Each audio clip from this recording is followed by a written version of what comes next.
good morning, good afternoon, good night, good evening. Welcome to A Glimpse of Growth with Dr. Dale. How are we doing today? This beautiful, beautiful, very beautiful morning. So, I feel like I haven't been here in a minute. Why do I feel that way? I don't know. But hi. So, today is welcome to Wednesday. What is it? June 11? June 11, 2025. Wonderful people. It's about 8:30 a.m. Time is a going. Time is going. Whether you are ready for it or not, please get ready. Summer is coming. If not, it's here at our doorsteps. What are you planning? What are you doing? What do you got going on? What do you got going on? I hope that whatever you have going on, it is for your personal and or professional growth, or for you to have fun, or for you to engage with family and friends and vacation and kids and all of the things. But please do not forget to listen to yourself. Listen to your intuition. Listen to that still small voice on the inside. Adentro. That's my Spanish. That's my drop Spanish word for the morning, you guys. You guys know I'm from Honduras, so I do my little Spanglish every now and then. Gotta drop it in. It's me. You know, I can't, certain things you just can't change about yourself. That's innate. So this morning, this conversation, it's called, you guys know that for the past 2 months or so, we've been talking about workplace wisdom, right? In a workplace, sometimes, a lot of times, stuff comes up, workplace issues, conflicts, concerns, misunderstandings, miscommunication, you name it. And who's in the middle of all of that? You, me, us. So in an effort to get ahead of that, I decided I had a few people that I spoke to, and they're like, give us some examples. And here we are, workplace wisdom, explaining what emotional intelligence, how it looks, not what it is. At this point, A Glimpse of Growth is about 2 years, going on 2 years. So what it is no longer the question. The question is now, what does it look like? What does it look like when you want to implement it, or when somebody tries to implement it? And how can you get in on that? So with that in mind, today's workplace story is called, you know what? I'm not even going to call it. You already see what it is. I'm not going to spoil it for anybody else who haven't seen it. So sometimes the most powerful leadership isn't just a tool or a software, right? In this very software and AI filled world, sometimes it's just being sincere, right? Being kind, being civil, right? That's what it's. Sometimes it's just that, right? In today's very high pressure, high performance, high fast pace workplace, it's kind of easy, right, to overlook the human side of leadership. It's easy, right? Because when there's an issue that comes about in the workplace, the first thing that goes is your patience. Right? The first thing that goes when you're in the workplace and there's an issue going on, the first thing that goes is your patience. And then you may raise, what happens next? You start to raise your voice just a little bit. You start to raise your voice a little bit, right? So that human side goes out the door, right? So especially when deadlines are afoot, right? You got to meet deadlines. Stress starts to take on, it starts to rear its ugly head, right? And it starts to take center stage, right? So, but in this story that I'm going to talk about today, we're going to talk about how this one leader's emotional intelligence became very important, became a catalyst for healing, for renewed momentum, right? So let's get into the story, because we're not here for a long time. We're here for a short time, but we're here for a good time. So very quickly, the story is, there was this team, right? You guys know I can't give any names, but I'll give you as much detail as I can. Who it is, it doesn't matter. What they're doing and what's going on is what's important here, okay? So a high stakes, so there was a team that was working on a very high stake, very, very a vital project that was going to take the company to the next, right? And they needed to hit this bullseye on point. They needed to go all the way, and they needed to do it right. And they were coming up on the deadline. So this team, they work cross-functional, right? They were working with various different departments. So it was IT involved, it was operations involved, and marketing. And of course, it involves a little bit of working long hours, right?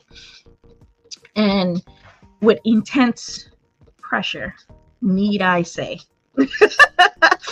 When you got deadlines, right, and you're working with a bunch of different personalities, what is one thing that, is going to be under high pressure, right? So the tensions are high, and the team had a meeting one day. This particular afternoon, I'm talking, it was this particular day, it happened in the afternoon, they had a meeting. So during that meeting, kind of getting together and getting, where everyone was as it relates to the strategy, and to kind of work through what that project management looked like, right? So the senior leader on this team,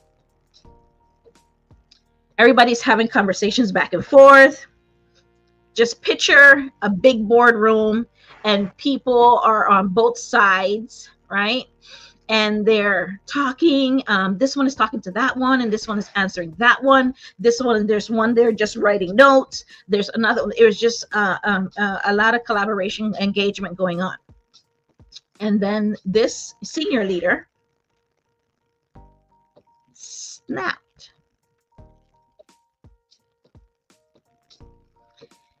He snapped at the junior analyst, right? And you could hear a pin drop when this happened.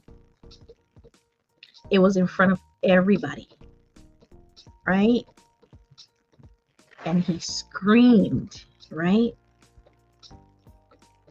How stupid are you to miss this? Something along those lines, right? So he was questioning him because he forgot to include a vital information in that particular project that they were working on. And the analyst got quiet. The junior analyst got quiet. He didn't say anything back. The team, you could feel after that, everybody's like looking around, right? Everybody's like looking around trying to figure out, did he really just say that? And everybody's like, have you've been in those those meetings or those conversations where somebody says something to someone else and you can't believe that they just said that, and the person that they said it to, you're embarrassed. They're not talking to you, but you're embarrassed for the person, right? So this particular person, everybody was they felt bad for him, right? And the immediately you could see within the team, the collaboration, that muffling back and forth, that interaction back and forth, it stopped. That collaboration effort stopped. You can feel the energy shift, the momentum that was going back and forth with everybody in the team kind of interacting and talking about this project that they needed to get done, stopped. The task got delayed. Remember, we said at the beginning that this project was due, right, in the coming weeks. The meetings that they had after that became very tense, very guarded. So kind of think about it, right? And put yourself in that shoe. If you haven't been in that position before, or think about, imagine this, a senior leader, a boss per se, screaming at someone else or screaming at you and kind of said, not very nice words. And how would you feel in that moment? You feel, you're in shock, right? Especially if this is not a norm for him, right? Or her.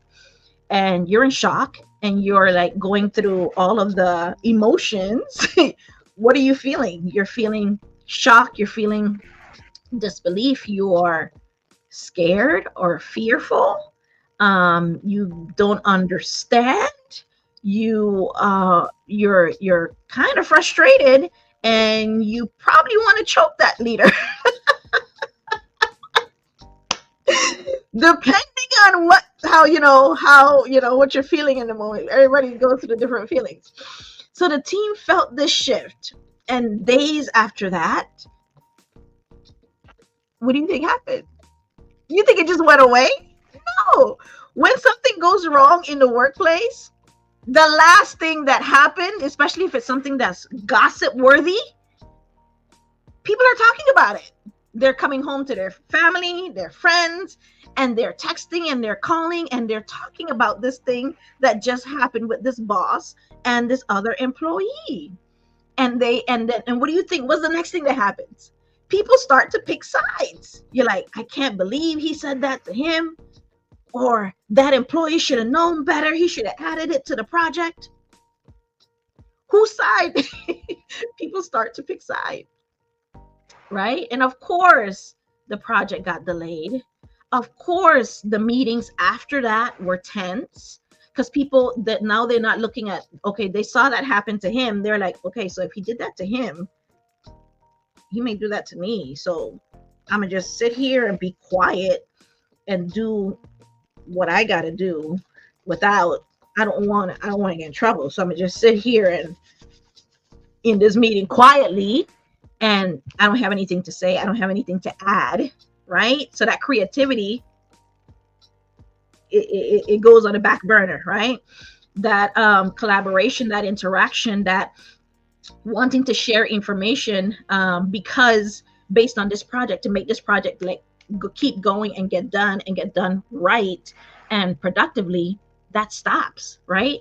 So the next day, the next week, so days after that, this is happening, right? And this is going on and everybody's talking about it, and they're like, oh well, this is what it is.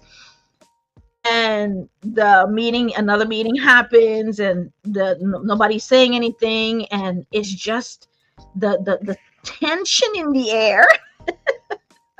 You can feel the tension in the air, right?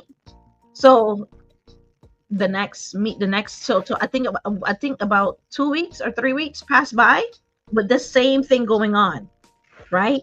Folks started to pick side, folks started to talk about it, and nothing was solved. So when the team got together to continue to work on this project, not much got done. Not much got done. Sorry to say. And then the team lead sent an email, and he told everybody at the top of this meeting, I'm going to share something. So please make sure everybody come in on time. And so he sent that. And what do you think is going to happen? What do you think is going to happen? Well, what followed was something what most people did not expect, right? And he said something along the lines of, I want to acknowledge that I was wrong.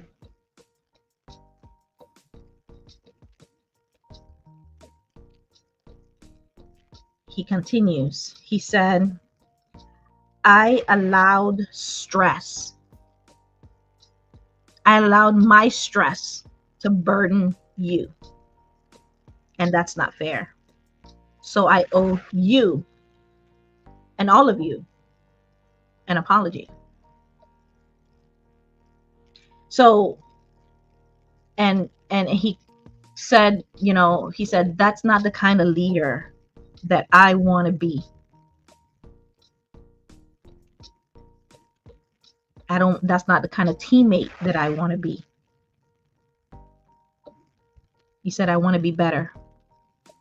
And I value this team and what each and every single one of you guys do. And I'll do better going forward.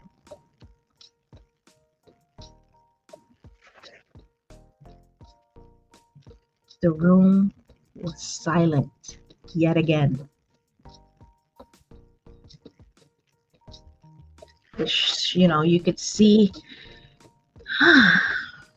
like that. People were like holding their breath, and you could see like the shoulders. You saw heads starting to nod, right? You saw a smirk or two. And then the analyst respond, the junior analyst that he kind of disrespected. He said, thank you. That means a lot to me. Thank you. So that one moment reset the tone of that project. The entire project. Just because it happened to that analyst and this leader wasn't talking to everybody else was a part of it, because he did it in such a way where everybody was present. So if you think that what you say to Tommy or Sally and other people are present, it's not affecting them, that's how the morale is affected. The morale of that team working on that project went down because of one incident that sucked the life out of everybody that was there. So accountability sparked trust.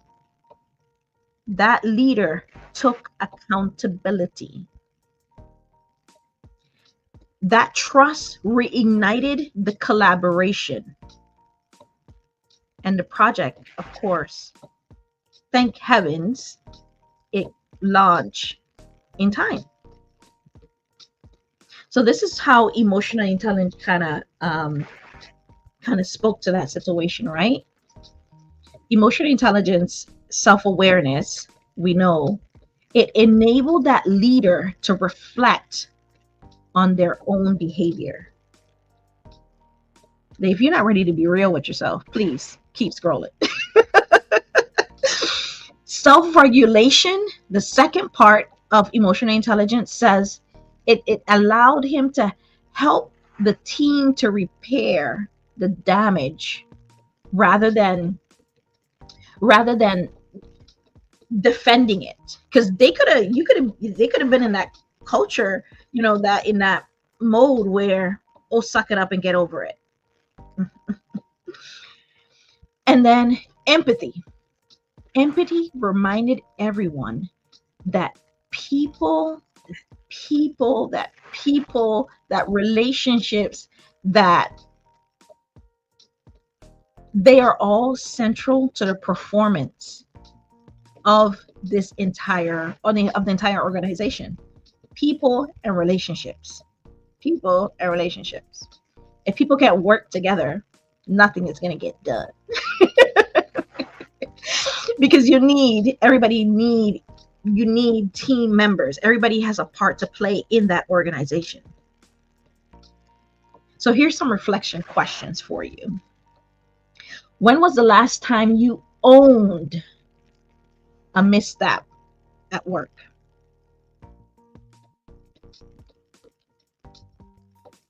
Or at home? Or in a personal relationship? What kind of healing could you own genuinely from apologizing and bringing that culture to a happier ending? Are you creating spaces wherever you are where people feel seen and where they can actually admit that they're wrong without being retaliated against?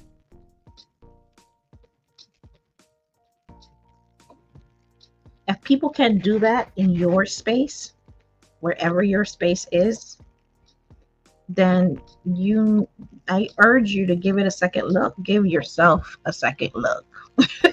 Give yourself a second look. So, this moment in this team was important because it humanized the leadership, right? So it allowed other leaders that was in that meeting to witness that, right? So when that project lead publicly owned their mistake, it broke down the invisible wall between the boss and the employee. And that boss and the employee were at that point in time human beings that don't always get it right. Right? It no longer made that employee fearful or other employees that was around that witnessed that scared, right? Or fearful, right? It pretty much signaled that leadership isn't about that perfection approach.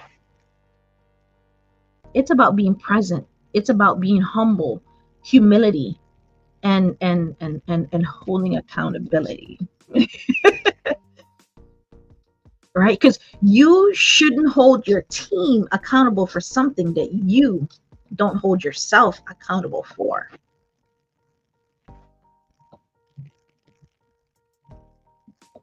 Because remember, just like kids, they're going to do what you do, not what you say. Right? So another thing that apology did, that it modeled healthy conflict resolution. Can you imagine? Like, it showed both sides of the aisle, both the employee and those other leaders that witnessed, that was there, that rather than ignoring the moment, or brushing it off, oh, get over it, let's move on. No, that leader leaned into that discomfort. Right? He leaned in. It taught the example that emotional missteps don't always have to end in disconnection. They can actually be turning points to make the relationship better. So that's what happened with that leader. When that leader was interacting with, he decided to go back and apologize, and he apologized in public, because when he humiliated this employee, he did it in public. So now the employees that were all witnessing both incidents, they can see, oh, so it is, we can make leader makes mistakes, I can make mistakes. Leader can apologize, I should be able to apologize too. Just like kids, they're going to do what you do, not what you say. Right? That's just the cold, hard truth, right?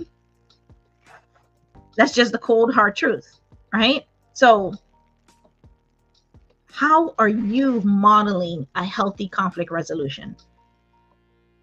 So, I had this um,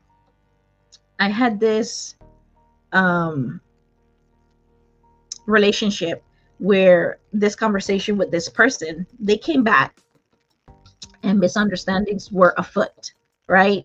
And in this misunderstanding, I was over whatever happened, good to go, ready to move on, but this other person wasn't, right? And the question became, for me, how important is this relationship for me that I want to repair it, or I want to see it through, or I want to try to, mend whatever? How important is it for me? That's my question. When this person came, I was over it. I was like, let's move on, let's good to go, I'm done with it, it's in the past, done. But what if that person wasn't there? Which the person wasn't there. So with that conflict, if I cared about that relationship enough, which I did, I had to stop. And before we went over that hump, I had to stop, listen to whatever this person had to say, understand their perspective, their feelings around that situation that happened, and go in a few different directions. Own my part in it. They own their part in it. We meet halfway, apologize, and like this leader, vow to try to do better next time. That's it. That's all you could do, right? That's it. And at that point in time, both parties can decide, hey, I no longer want to I don't no longer want to nurture this relationship. And either one, if you decide to do that or not do it, either way, it's fine. It's perfectly fine. Right? So, and you got to allow that, right? And be okay with that for yourself and for the other person. Right? So it's important that you own all that you are when it comes to your actions. If your actions hurt someone, and someone that you care about, or someone that that you want to maintain that relationship, then it behooves you, right? Especially if you know about it. If you don't know about it, it's a different story. Then it's hopefully that other person cares enough to come back and say that to you, right? So that way you can see where you went wrong and how you can move forward and do better next time, right? How you can do better next time. And the opportunities don't always come. So when they come, you got to take advantage of them, right? You got to take advantage of them. So that's it. This was the apology that saved the project. This is a workplace issues that happen, and how we can move forward and do better next time. This is just an example, right? It's just an example of just a project, and that project was delayed a couple of weeks just because of an incident that took place. And if that leader didn't do some self-awareness work or some introspection, that project would have never been saved, right? And that's how you as a person can do better in your relationships, right? That's how you can do better in your relationships. So I welcome you to, if you are curious about emotional intelligence, and take the first step, right? Take the first step towards a stronger leadership. finding out what that leadership looks like to you. Because in a world where if you don't have anything else, you have relationships with people, and that could be family relationships or work relationships or friends relationships. Whatever those relationships are, own your actions, own what you did in that relationship to make it better, or walk away from it, right? But you got to decide, do you want this person in your life? And if you do, then it's okay for you to own your part. It's okay to own your part, right? So make that step forward. And if you want to learn more about emotional intelligence, remember that leadership it is a step forward to a stronger leadership, to a healthier relationships, and to greater self-awareness in yourself. I welcome you to text EQ to 561-223-9196, and you can, you'll get more about emotional intelligence and how you can be a better person for your friends, for your family, personal and professional, a human being, and how you can get closer to being a greater leader. Because remember, leadership doesn't start with everybody else. It starts with you, and it starts within. It starts with you, and it starts within. So because, knowing yourself is the first step to leadership, right? So again, text EQ to 561-223-9196. And I also give you guys, access to my free EQ assessment. So I welcome you to take advantage, to get your foot wet, your toes wet with EQ and how important it is in each and every single one of our lives. So that is it. That's all I got for you guys. So I will see you guys next week for, of course, a wonderful, wonderful glimpse of growth. Another episode of Glimpse of Growth with Dr. Dale. Thank you. Thank you for being here and supporting this channel. If you enjoyed this episode and this content, it would mean a lot to me if you would take a few seconds to ensure you are subscribed to A Glimpse of Growth with Dr. Dale. Click the notification bell to receive notification. Share it with someone you think may need it. And let's continue to become more intelligent with our emotions. Thank you. See you later.